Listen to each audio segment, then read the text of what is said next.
good evening. This is the April 20th, 2022 public meeting of the East Cambridge Neighborhood Conservation District Study Committee. I'm Charlie Sullivan, Executive Director of the Cambridge Historical Commission. Before the meeting, I'll first confirm the members of the committee are present and can hear me. So members, when I call your name, please say present. Ronald Kramer Jr. Present. William Dines. Present. Francesca Gordini. Present. Valerie Reese will not be joining us. Gavin Cleespies. I don't see him. Paula Paris. Present. Kyle Sheffield. Not present. So we have 4 members present, which represents a quorum of the 7 members. I'll call the meeting to order. So city staff, when I call your name, please say present. Sarah Burks. Present. Eric Hill. Present. Okay. Gavin is hosting an MHS event tonight, so I don't. Oh dear. Okay. Well, yeah, before I go through the script, I want to apologize for the confusion about the meeting dates. We initially tried to reschedule because I had a conflict tonight, and it was school vacation week, which was a conflict, I think, for at least one of the members. And then that turned out to be an even worse conflict when we tried to do it last Wednesday night. So we gave up and switched back to tonight. And so we're just going to go ahead with who we have. We're going to stick to this date. I put this date on my calendar through April 2023, but not to panic, you guys. I don't think it's going to go that long, but just in case.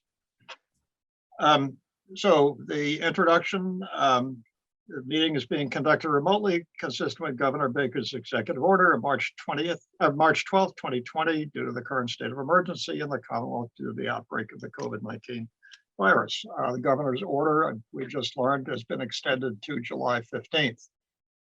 So remote meetings will continue at least until then. In order to mitigate the transmission of the COVID-19 virus, we've been directed to suspend in-person public gatherings, and as such, the governor's order suspends the requirement of the open meeting law to have all meetings in a publicly accessible physical location. The order allows public bodies to meet remotely so long as reasonable public access is afforded, so the public can follow along with the deliberations of the meeting. For this meeting, the study committee is convening by Zoom webinar. We're recording the meeting and we'll share the recording files with CityView 22 for later broadcast. And that broadcast window is 2 hours. And so we'll keep the meeting to 2 hours. And there's Kyle Sheffield, at least a plausible version of him. That gives us 5 members.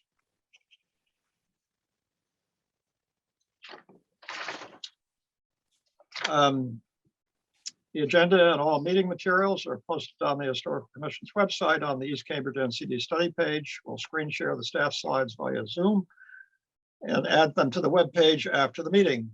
The URL for the NCD study page is https://tinyurl.com/ECNCD study. To the committee members, please mute your audio, prevent background noise, and remember to unmute yourself before beginning to speak. Identify yourself each time you speak, as some attendees may be joining us on audio-only connections. After committee members have asked questions and had discussion, we'll have time for public questions and comments. We'll ask members of the public to use the raise hand button in Zoom. We'll call on each speaker by name, ask you to unmute, state your full name and address. We'll limit public comments to 3, but possibly to 2 minutes each, depending on the volume of calls.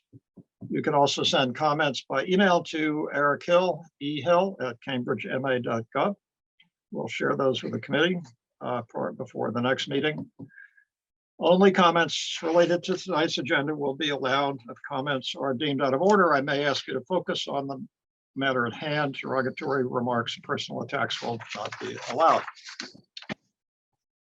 So now we've got the to reinforce the Groundhog Day impression we're giving here. I've got a PowerPoint with a introduction, which you've heard many times before. Tonight, I hope to review and approve the preliminary report for once and for all, although keeping in mind that it's only a preliminary report and there will be opportunity to amend it after we've had public outreach. We'll discuss neighborhood outreach means and methods, and talk about future dates and directions for meetings and events. So this is a discussion of a possible neighborhood conservation district for the residential neighborhood of East Cambridge. Conservation districts were, if not invented, were initially used in Cambridge in 1983. We have 4 in the city that have operated now for up to 20 years.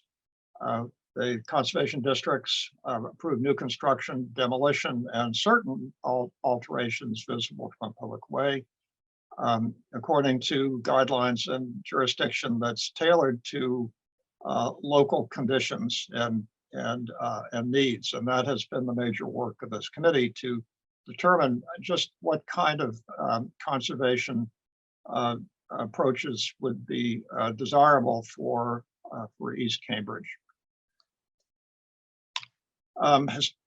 Historic districts are a different animal. Neighborhood conservation districts are more flexible and are tailored to meet the particular needs of a neighborhood. Historic districts are much stricter, or have the objective of preserving buildings. The idea in conservation districts is to conserve significant buildings and features to help conserve the neighborhood as a whole.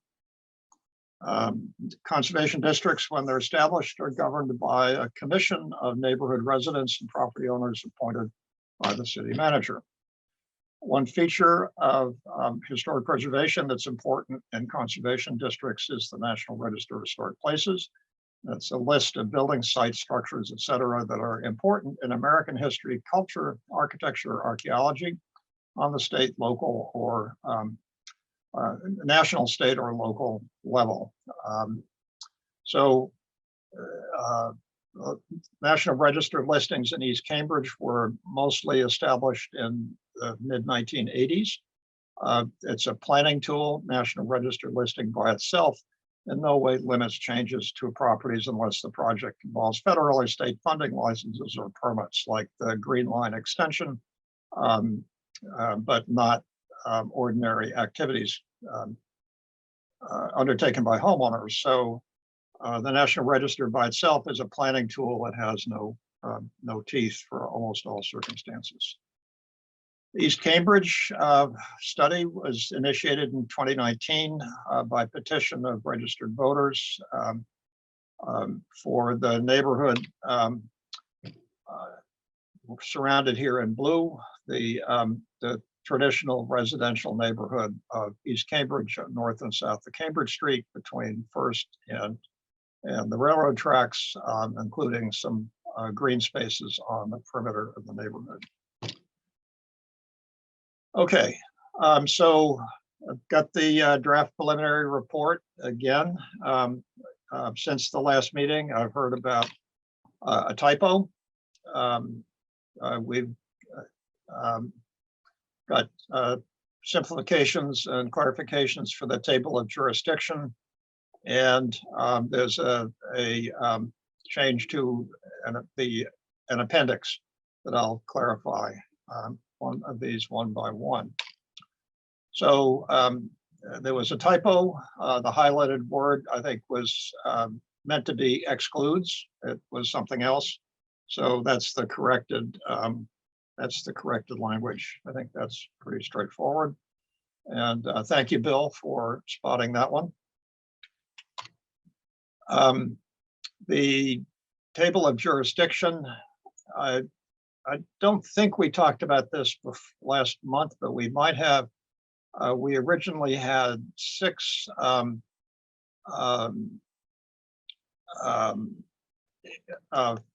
paragraphs in this, of these,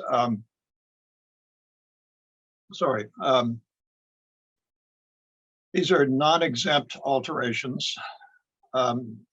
These are alterations, well, so it appeared to us that there is duplication here.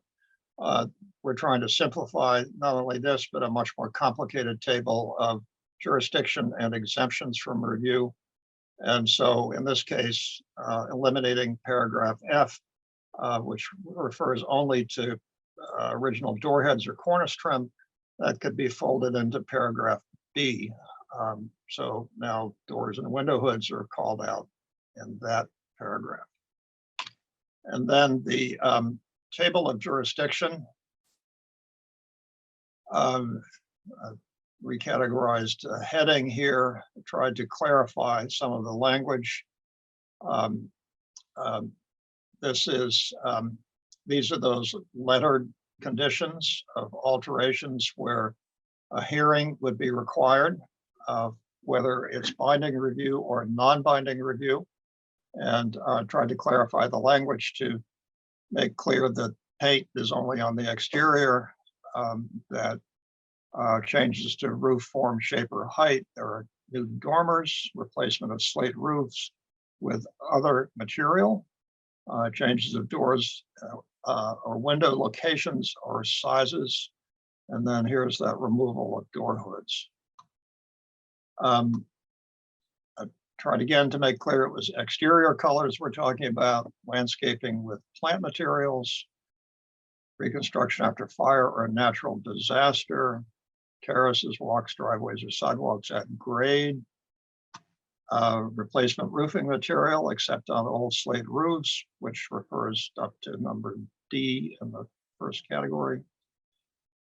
Fences 4 feet in front and 6 feet behind the front wall plane. And even as I brought this up to date and then was looking at it again today, I thought you could simplify this again by simply saying landscaping of plant materials or in raised beds and eliminate one of those categories. And I hope we can continue to simplify and clarify the language.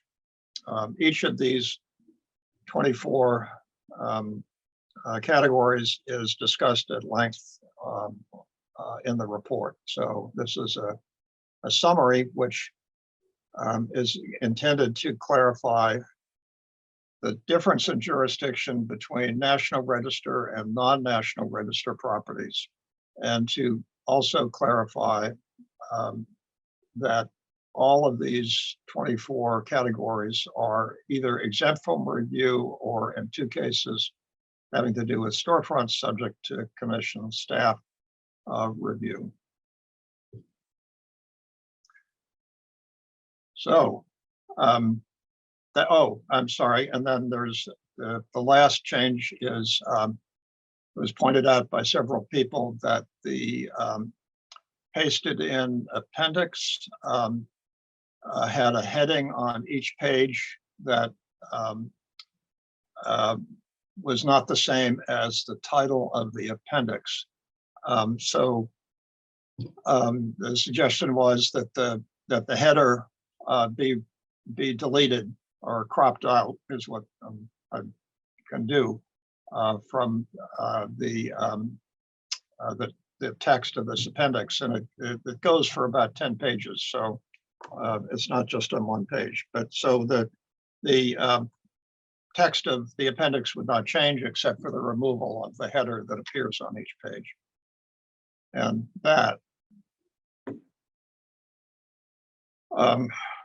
that's it.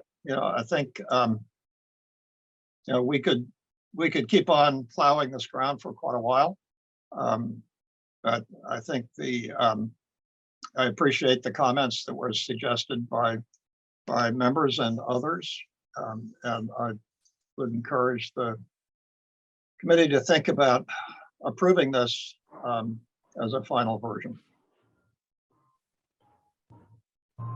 Hey, Charlie, Ron Creamer. I Yep. emailed you a preview a couple weeks ago about things I'd like to talk about at this meeting. Yep. So I'd like to turn everybody's attention to page 50 of the PDF that was mailed to us by you, Charlie, regarding the goals for the potential EC-NCD. Okay. I'll bring that up. Page 50. Yep. Not sure if it's easy to just search on. Yeah, I'll bring it up.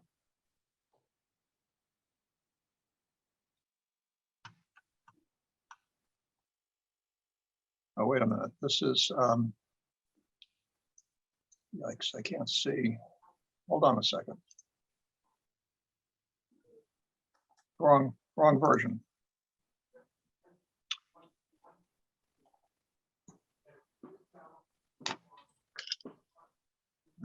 It's this one.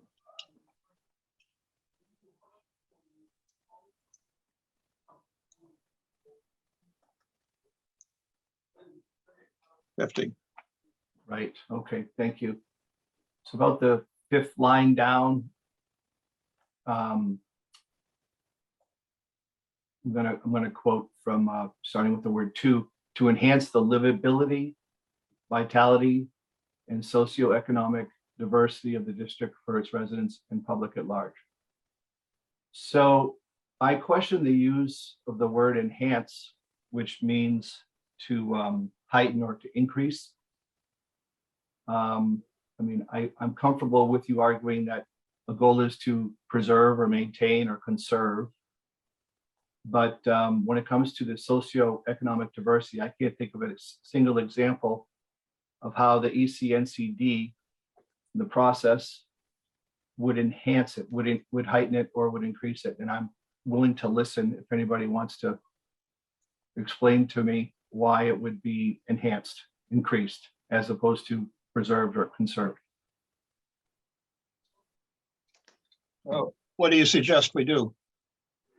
If you just backed off the enhanced to break out the thesaurus for words equivalent to conserve or preserve, I think it's accurate. I think it's inaccurate the way it's written now, unless somebody wants to explain how it's going to increase socioeconomic diversity, the EC-NCD as designed. It's an exaggeration of we risk running into political window dressing if we leave the word enhance in there, is my fear.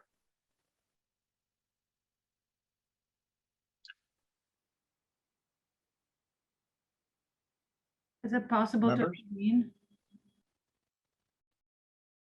I'm sorry. Is it possible to make a comment? Please, Yeah. yeah. Please No, do. by all means. With all due respect, we've butt our heads on these points for multiple meetings. At the last meeting, this topic did not come up. We finally had reached a point where we all agreed on the verbiage, and now we're having to go back to it. We voted on this. Why do we have to bring up the same topics over and over and over again? You just said it was never brought up before. Now you're saying it it's being was. brought up over and over. We've already discussed these points and the language and the vocabulary used at multiple meetings. So too late to get it right, Francesca? Francesca? Last time it was all fine, and now all of a sudden there's more verbiage that needs to be changed again. This is one word, enhance. It's not accurate. But I understand, Ron, but I think that unfortunately you weren't participating in the conversation while we were all figuring this one out. And frankly, this one happened a long time ago. yeah, So so unfortunately, in my most recent reread, it jumped out at me, something I missed. So if you want to leave it in there, can you at least explain to me how it would enhance socioeconomic diversity?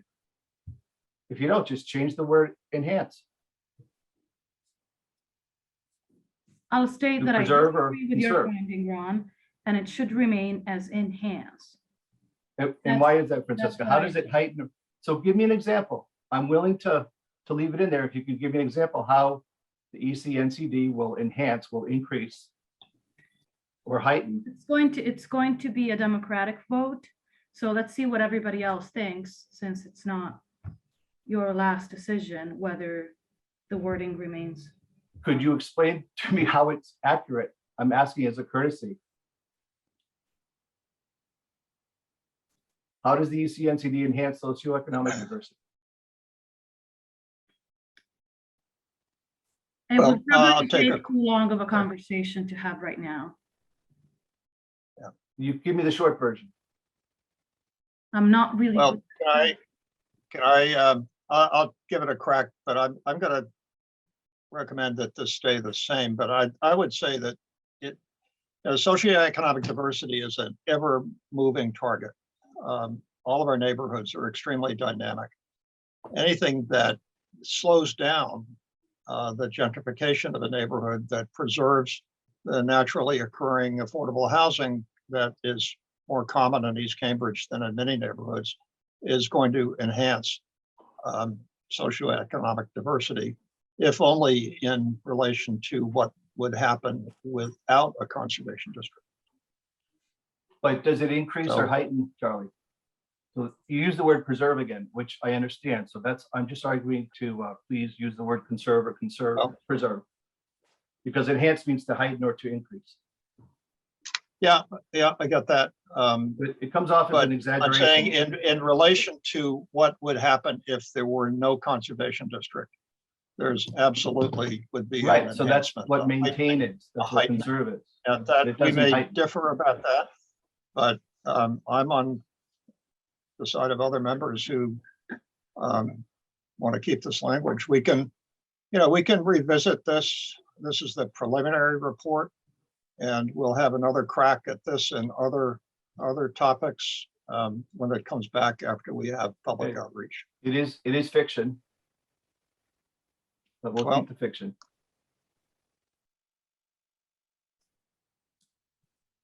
Okay, what else have we got? Charlie, I sent you an email, I think on the 8th. There was a minor change on page 6. Do you recall that? It's just a one-word change. If you go to page 6, it's talking about Greek revival houses.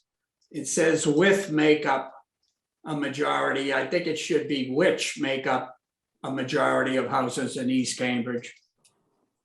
I'll certainly accept that one.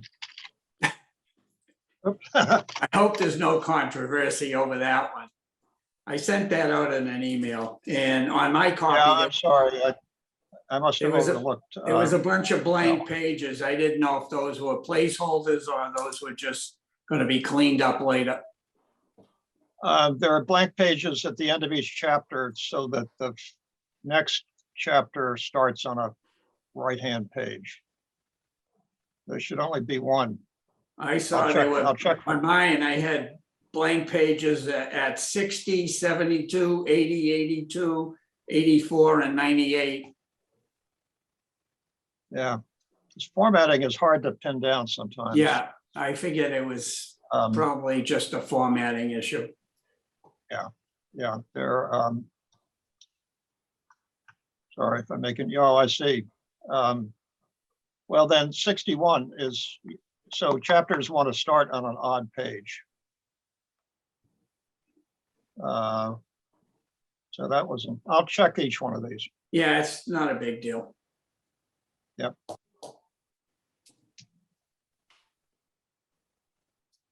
Anything else? See if Francesca has her hand up. I don't know. Oh, I've had my, I understand that I must have emailed you a little bit last minute, and I apologize for that.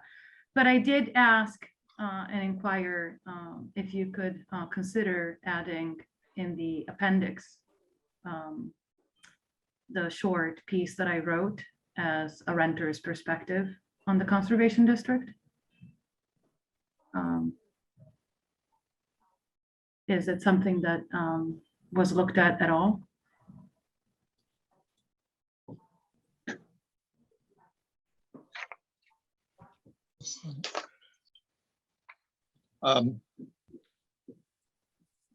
I don't expect to discuss it at this meeting, but I'm hoping you guys can consider adding it to.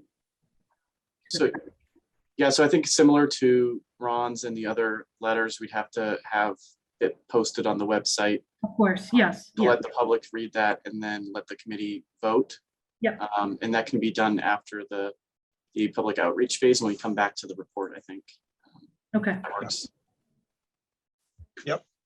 That's exactly right. Yep. And there was a suggestion about a report from a member of the public, whether that should be attached, and I'd say that that would not be appropriate. That you know, if committee members want to make personal statements, attach personal statements, I think that's one thing. But if we start attaching statements from members of the public, there'd be no end to it. The right venue for that would be a public hearing where those statements could be discussed by, you know, by the commission or by the city council.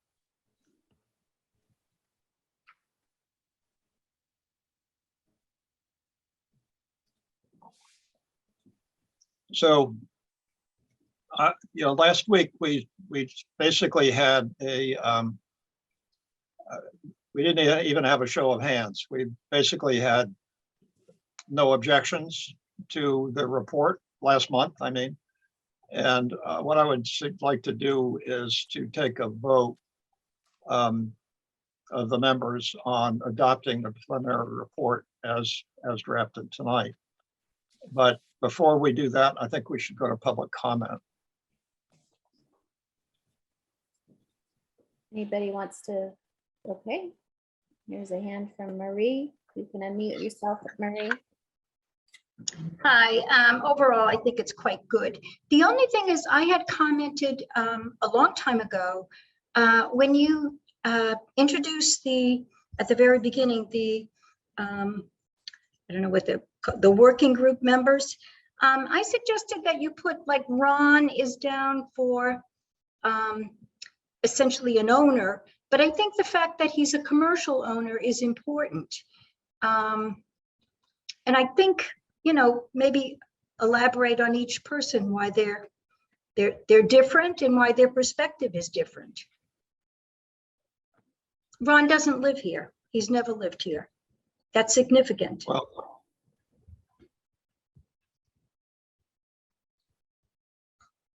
Okay, thank you, Marie. Anybody else want to make a public comment? Marilee, you can unmute yourself, please. Hi, there's so much work that went into this. I'm very impressed at the back door, not necessarily the back doors, but the flexibility of possibilities and interpretation and things. I have something to read here. It just so happens I have a thesaurus right in front of me. And for enhanced, it says to increase or seek to increase the importance or reputation of by favorable publicity. So it's not a hard and fast, it's allowing things to evolve. And so I would say that enhance is appropriate. Thank you, Marilee. Yes. Anybody else? Audrey, you can unmute yourself, please, Audrey. I'm trying to unmute. Okay. Yeah, going along with what Marie just said. Now I may be wrong, but when I was reading, is that an attachment of Ron's on that report? Because reading it first, I mean, I've only read part of it. It gave me the impression that he did live here. He didn't make it clear that because he said he moved here. So I think that should be clarified again. As Marie indicated, it should be well known that he does not live here. If that's the case, and that statement gave me the impression that he did live here.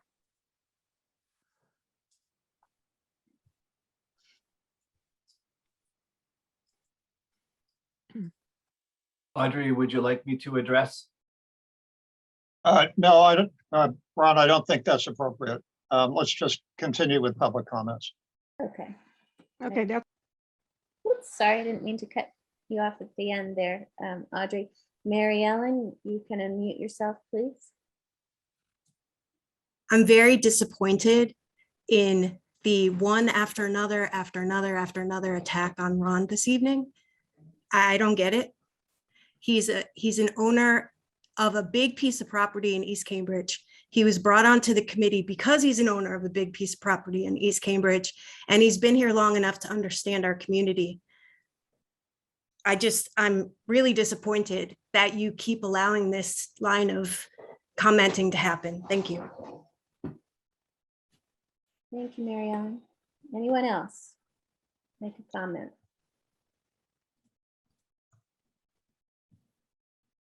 I don't see any other hands going up.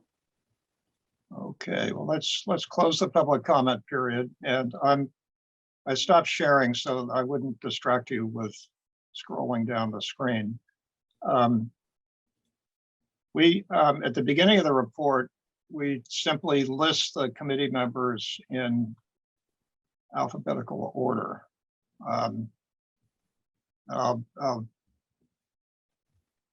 Wait a sec. I'll screen share again. So Ron Kramer is listed as a property owner. Everyone else is listed as a resident and property owner, resident and tenant, resident and property owner, CHC representative. I think it's explained in the report, the qualifications for study committee members.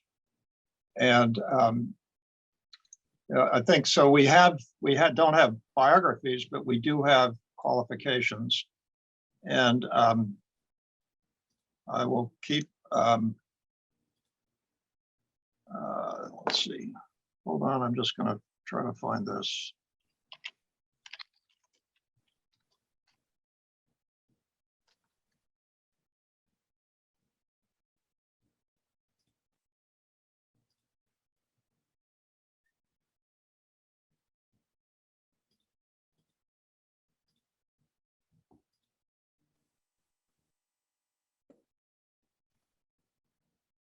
Okay, so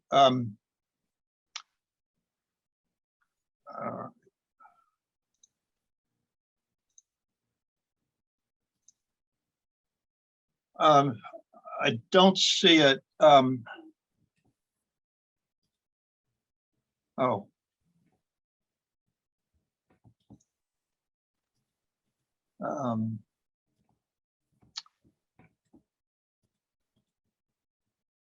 What I'm looking for is to see whether I explained in the report the qualifications of study committee members. I mean, Ron is absolutely qualified to be a study committee member.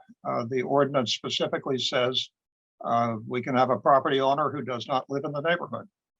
And so Ron is perfectly qualified, and I regret that people have been questioning his ability or his the fairness of having a non-resident property owner on the committee, because it is absolutely foreseen by the ordinance.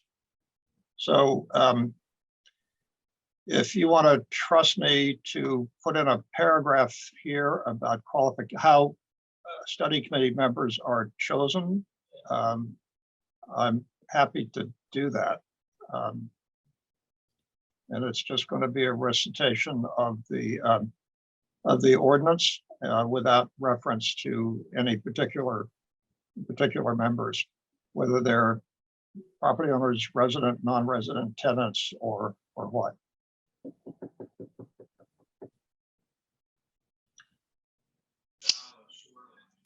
So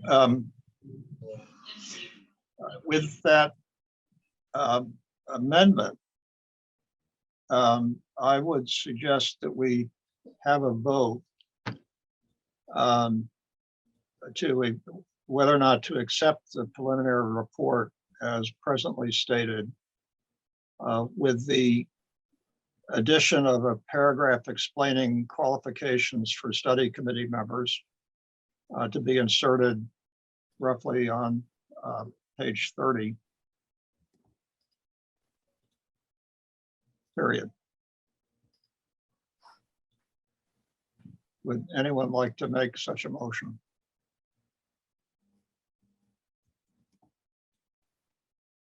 I'd like to make the motion that we accept the preliminary study report as submitted. Period.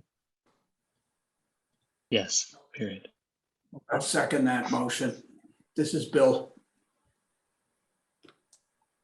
Okay, Kyle's moved and Bill has seconded a motion to accept the study preliminary report as currently drafted, as presented tonight. On that motion, and I'll do a roll call. On my roll.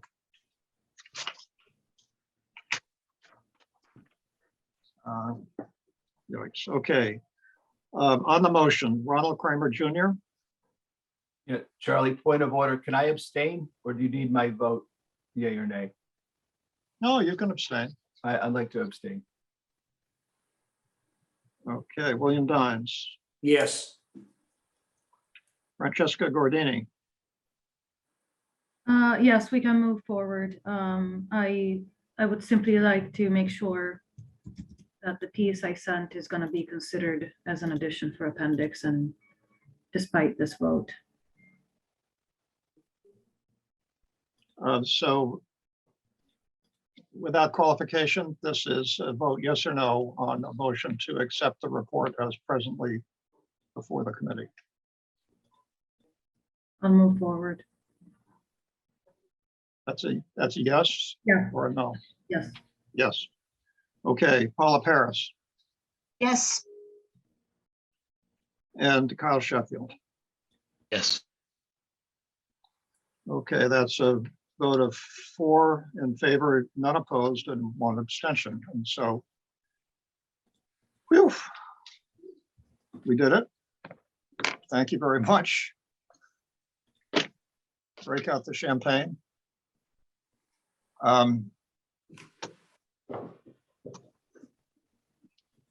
So I don't hear any cheering on the streets, but I have to believe some people are relieved. So the next topic I'd like to discuss is neighborhood outreach. We've talked about around this topic a little bit. Eric and I have been fleshing out a little bit more robust program that we will now embark on. So we'll clean up the preliminary report, post it on the commission website. We'll make physical copies available at the O'Connell branch. And I guess at the new library at all of the libraries. And we'll make it physical copies available by mail upon request. So all anyone has to do is to email Eric ehill@cambridgema.gov, and we'll send you a copy of the preliminary report. We want to do presentations to the planning team and to the business association. We've set up a schedule of walking tours. There are other means of personnel outreach. And then at the end of that process, there would be a poll. So the planning team, this would be a virtual meeting. They're not meeting in person. They meet on the 2nd and 4th Wednesday of the month. The possible dates, and what I'm imagining is a PowerPoint presentation that I hope would be attended by committee members. Eric and I will do the presenting unless a committee member wants to take over and do the presenting, or if the committee wants to delegate one of their members to do it. The possible dates are Wednesday, May 11th or 25th, June 8th or 22nd. And we haven't checked with the planning team about whether they have room on their agenda for these dates, but these are the dates they meet. And you can see, I think we want to do this, start this within a couple of weeks, this phase, within a couple of weeks, and finish up by the middle of June before people get distracted over the summer. The Business Association meets just once a month on the first Tuesday. We can't, I don't think we can get our act together to meet the first Tuesday in May. That's only a couple of weeks out, but June 7th or maybe July 5th, if they're open to having us. That would be an in-person meeting at the Loyal 9. I'm not sure if there are other groups that would be open to having a presentation. So if committee members or members of the public have ideas about how this can be done, or to whom, what venue, we are somewhat constrained by the governor's emergency order. We can meet outside. We can't meet inside. So we're thinking about we are going to have walking tours. We're scheduled 3 walking tours. The first one on May 14th of the Half Crown Marsh Neighborhood Conservation District, which is a little area west of Harvard Square that actually most closely resembles East Cambridge and the age of its housing and the density of its housing. That would be run by Eric Hill, who administers the district for us, and Jim Van Sickle, who's the chair of that Conservation District Commission. And then on Saturday, June 14th, Susan Maycock, who wrote the book on East Cambridge history and architecture, will come out of retirement, and she will lead a walking tour that will circle the neighborhood and discuss its development and its architecture. And then on Saturday, June 11th, Eric Hill and I will reprise the famous tour that we gave the Saturday before the shutdown in March of 2020 to look at preservation issues and outcomes around the neighborhood, in the residential neighborhood and up and down Cambridge Street.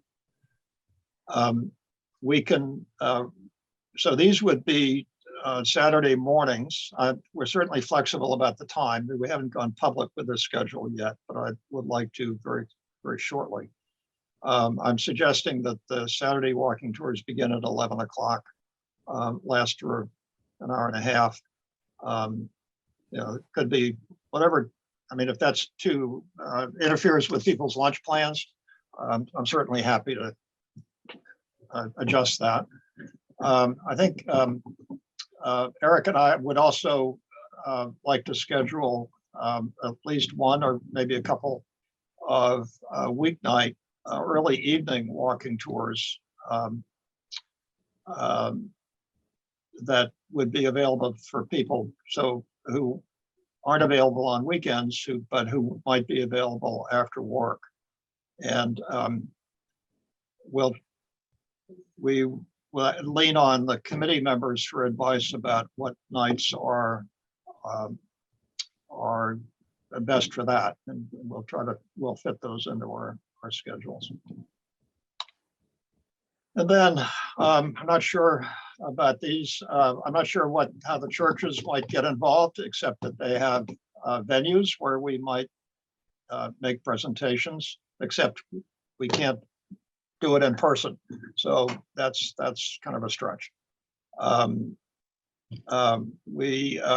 and I, maybe other members of the staff might set up a table in a neighborhood park and say, here we are, just be available for conversations with people in the neighborhood. Social media, it's pretty obvious. We have an Instagram page and a Facebook page. If we wanted to flyer the neighborhood, that would be something we need volunteers to help with, but that's often done and can be pretty effective. And then after that, Let me jump down. Okay, so this is a schedule, a hypothetical schedule. So next month on the third Wednesday, the committee might want to meet and just discuss how the outreach is going, and also to finalize the text of the poll that we've discussed on and off for the last several months. We'll be doing the outreach in May and June. June 15th is the third Wednesday of June. The committee can meet then and have another update and discussion. And I don't know that these need to be lengthy meetings, but there certainly could be a useful discussion. And then in July, by July 20th, I think, it's going to be hot. We're not going to want to be outside doing outreach, and we'll have enough. I could have put in here, end of June, we'll mail out the poll.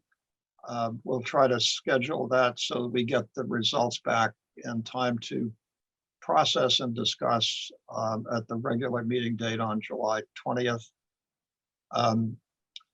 Make any amendments to the preliminary report. That could take a meeting or more than one meeting, and then no later than mid-September, the Historical Commission could have its public hearing to consider a recommendation to the City Council. So that sounds like it's a long time from now, but it's not really, considering that we don't want to try to have a public hearing in August, and July. Even July is problematical, but I think this is a schedule that I think it makes sense because I wrote it. But what do you all think?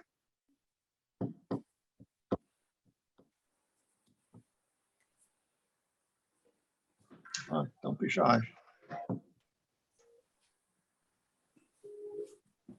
Oh, it looked like you were about to say something. Sorry. No, you go. You can go, Kyle. That's fine. All right, I'll go. I think it looks reasonable. I just pulled out my calendar to, in terms of looking at how I can participate and what it doesn't conflict with. I think it's reasonable.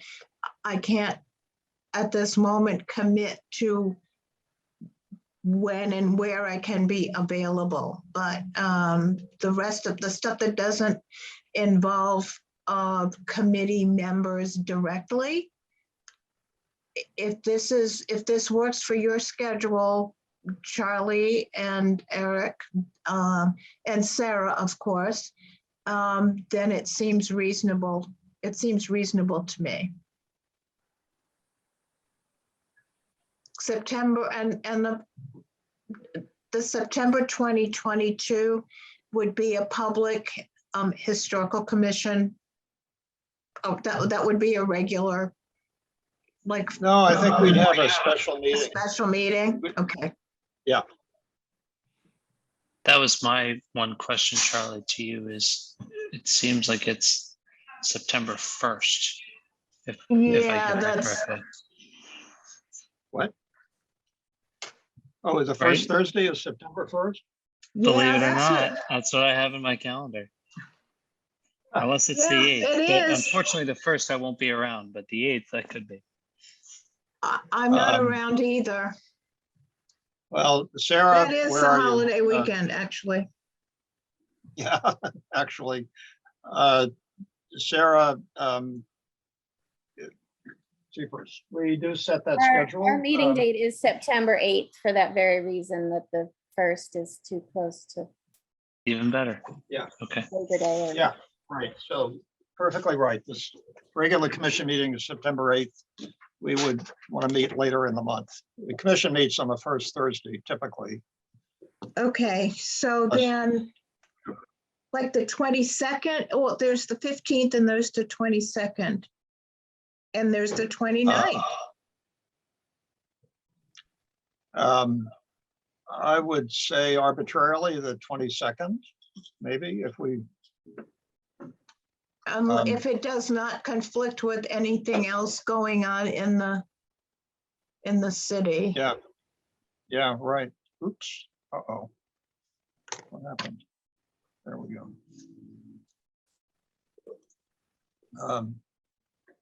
Okay. I have a question for Charlie, Eric, or Sarah. I saw Bill Dines do what I was tempted to do, take a picture of the screen. Will you guys be able to provide us with the PDF of the slideshow for the rough schedule? Absolutely. Thank you. Yep. Good idea. Thanks, Ron. Charlie, this is Bill. I think we should probably move pretty quick on East Cambridge Planning Team and the Business Association schedule to get in front of those two groups. Okay. Yeah, I agree. They had their board election last week or coming up? No, that's upcoming. Okay. I believe nominations and voting is probably the next meeting. I can touch base with Chuck Hines. Yeah, we will too. There we are. Yeah, so May 11th seemed like the earliest we could comfortably do it because, yeah. I mean, April 27th they meet, but they're still electing, they don't want to do that. So we'll try for the 11th or the 25th. And then the Business Association after that. But of course, you know, we hope they have room on their agendas.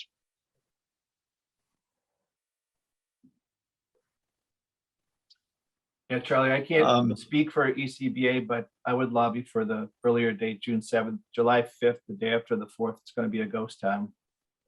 Oh, yeah. You know, Yeah, I would agree. so we would prefer to meet on the 7th, but I'll inquire. Yep. Yep. Thank you. Yeah, if you could raise that, we'll reach out to what's his name, the staff person too. Chuck? Jason. Jason. Yeah. Jason.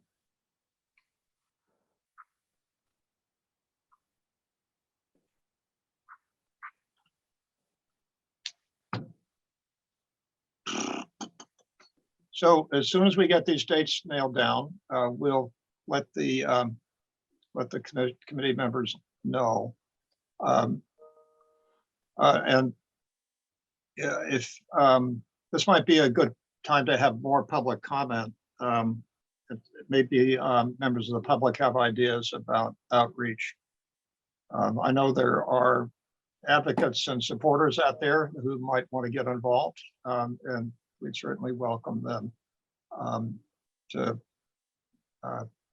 carry out the message, I guess, or the, yeah. Want to go to public Charlie, comment? this is Bill. Sarah? I had just a quick question. Is this just neighborhood outreach or citywide outreach? Oh, no, this is just neighborhood. Okay. Oh, yikes. I just wanted to make sure. I was just curious. Well, thank you. Yeah. Okay, Marie, you can unmute yourself, please, Marie. Go ahead. Sorry, that was a raised hand from before. I really had nothing to add here. Oh, all right. Sorry. So next up is Alan Green. I'm not getting, there we go. Allow to talk. Go ahead and unmute yourself. Okay, can you hear me now? Yes. Okay, I wanted to say I'm on the board of the ECPT, so I wanted to say about the dates for the nominations and the elections, just to verify. The nominations are this last week's meeting in April. I don't, was that the 27th or the 29th or something like that? Whatever you have on the list there. Yeah, 27. The 27th. Okay, that's the nominations. And then the election would take place on May 11th. So from my experience of the elections, that does take a large part of the meeting is timetable there. So I don't think we'd have the time really to concentrate on that. But definitely the earlier, the better, I think, because people do drift away during the summer.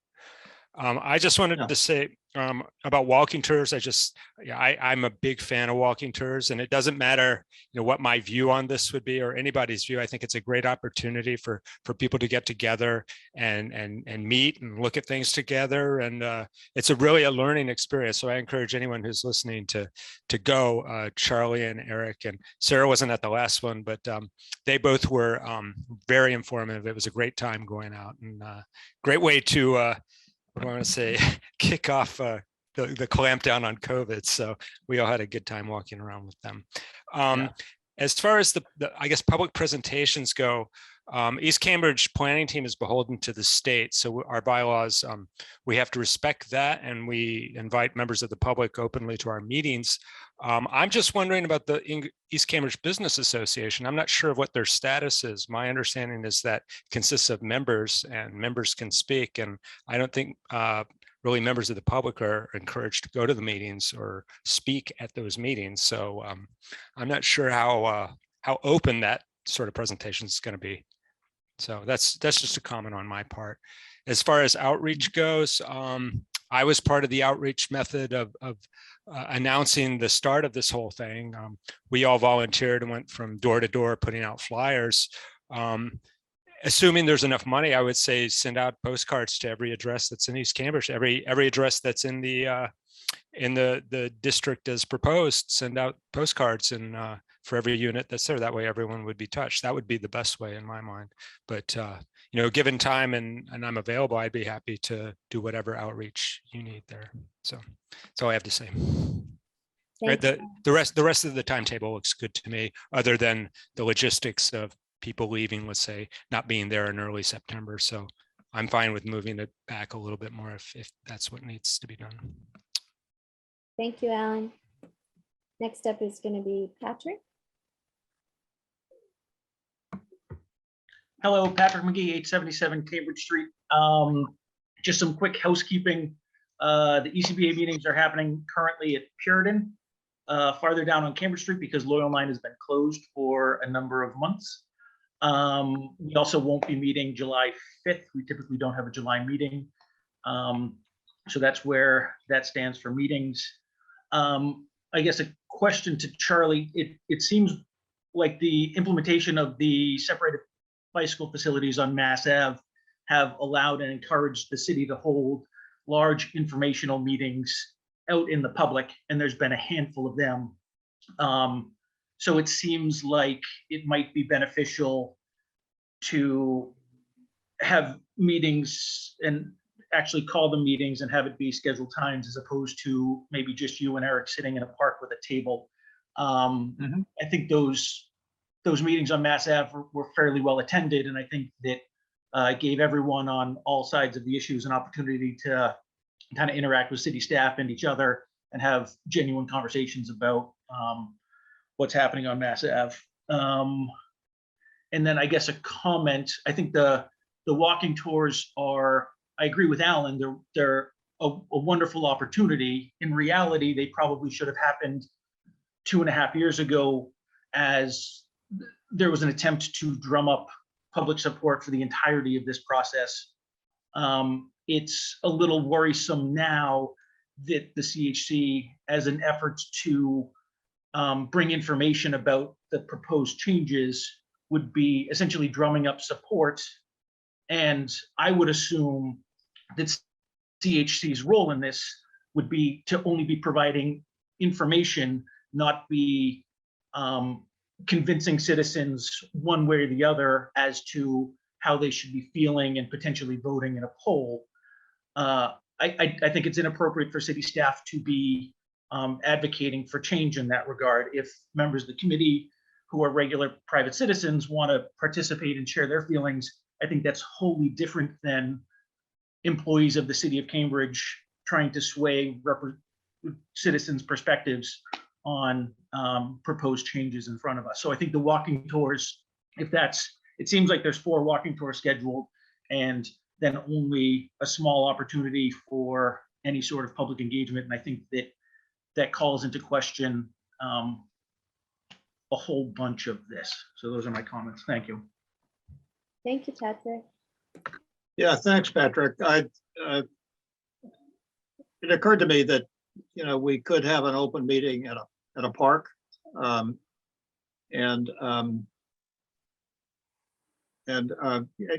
I mean, I'm certainly open to that. I don't know how CDD or how they organized the Cambridge Street meetings or where they were held, where they found a space to do it. But if they did it, we can do it, and that would be effective also.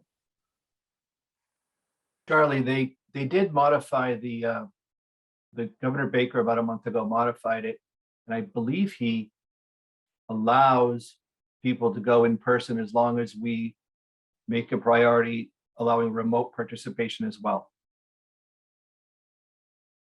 So probably if you want to check with the city manager just to verify that, and that would be wise, because I think Patrick's right. I think you're right. It would be preferable to have an open meeting with in-person participation.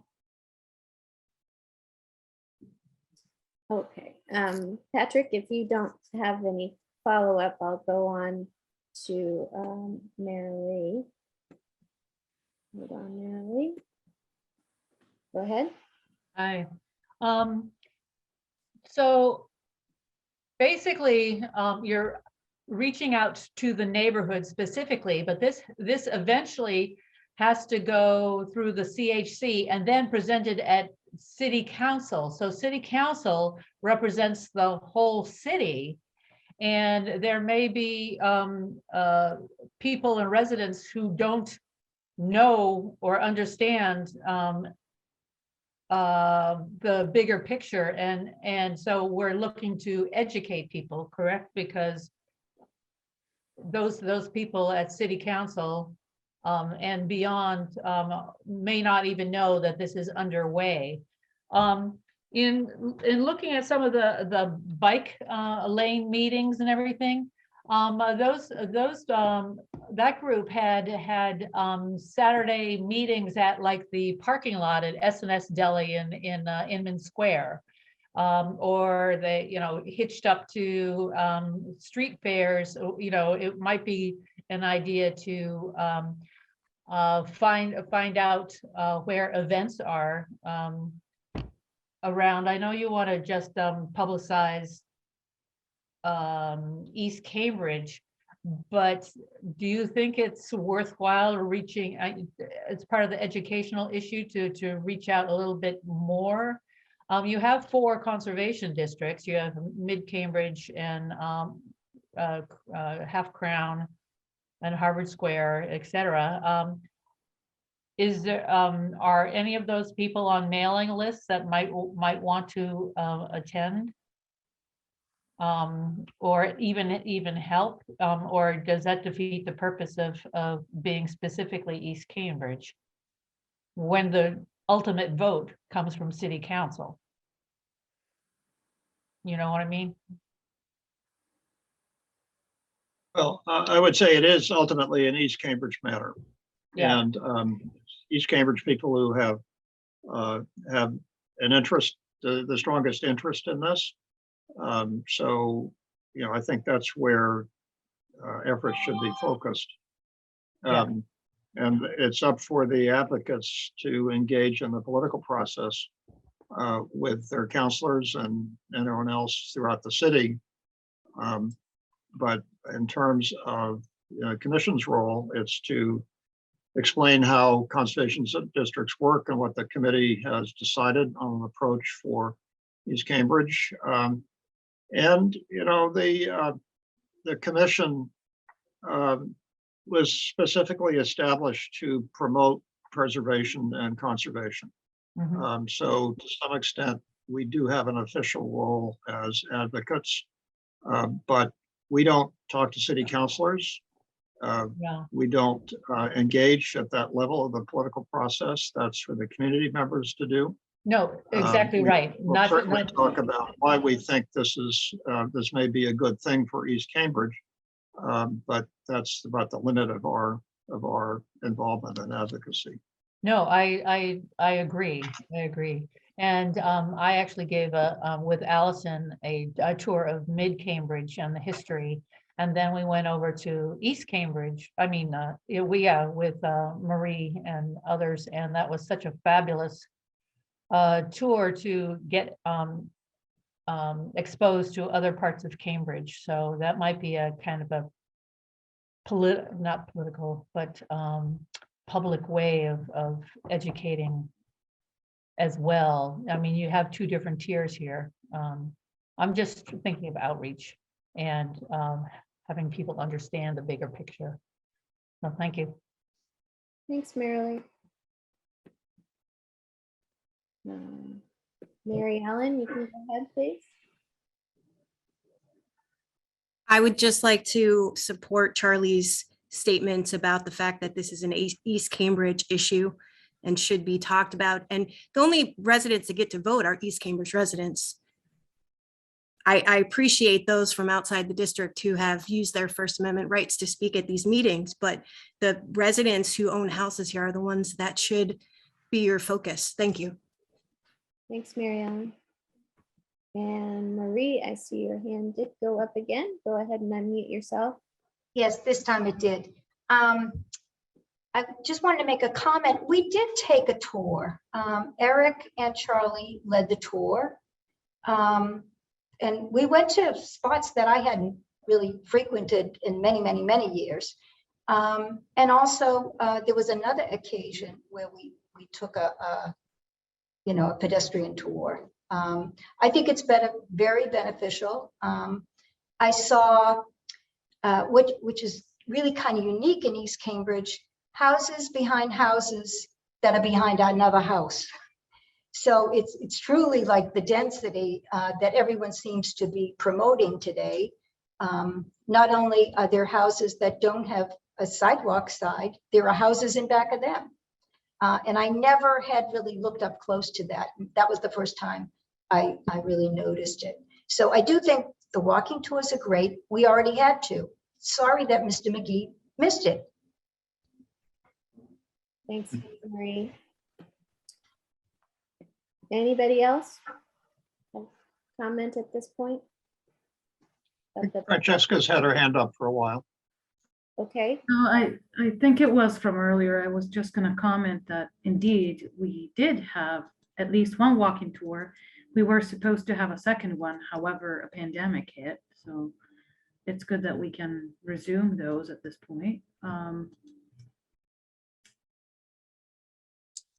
And I was going to ask a question. So I agree it's a neighborhood-wide matter, but just to get a clarification on how this is going to proceed. I thought initially, Charlie, you stated that the first outreach needs to be within the neighborhood, and eventually we're going to capture comments, reassess and readjust whatever needs readjusting before it becomes fully public. Am I misunderstanding? Well, everything's fully public here. So the purpose of the outreach is to inform the public, but also to get feedback from the public and to see if it's necessary to amend the preliminary report, which then is transmitted to the Historical Commission as a final report. Okay, then I would like to at least make public as concern. The excerpt that I took the time to write, and I apologize for it took me so long, but I do have a very overwhelming schedule with work. I really would like for it to become public before the outreach. I understand we casted a vote earlier, but I would a pressing matter at least. Yeah, I mean, I don't see why we couldn't put it on the website. It's going to come up at a future meeting. So sure. Okay, that's all. Thank you. Okay. Thanks. And Fabrizio, you've got your hand up. You can go ahead and unmute yourself. Thank you. I just wanted to take the time to thank everybody on the committee for the efforts and the endurance that you've put into this project. Thank you very much. Thanks, Fabrizio. Last call. Anybody else?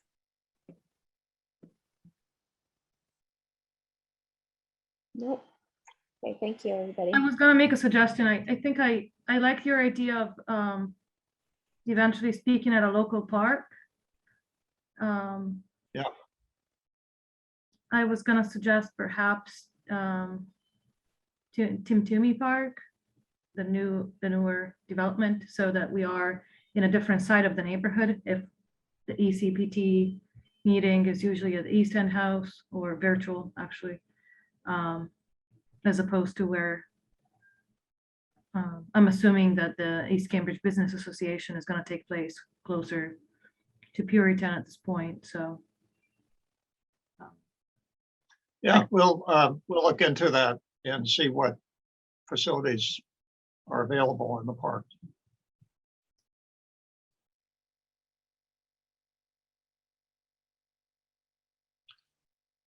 Okay, so we'll figure out a date to do that too. And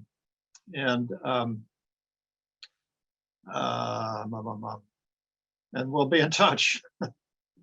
So we'll send out these schedules and we'll add a public presentation outside. We'll try to think about, Eric will consult with some of you about times when it would make sense to have an evening walking tour on a weeknight. And we'll put that out as soon as we get it nailed down. So with that, I think we've done our business and can adjourn, and it's still daylight out.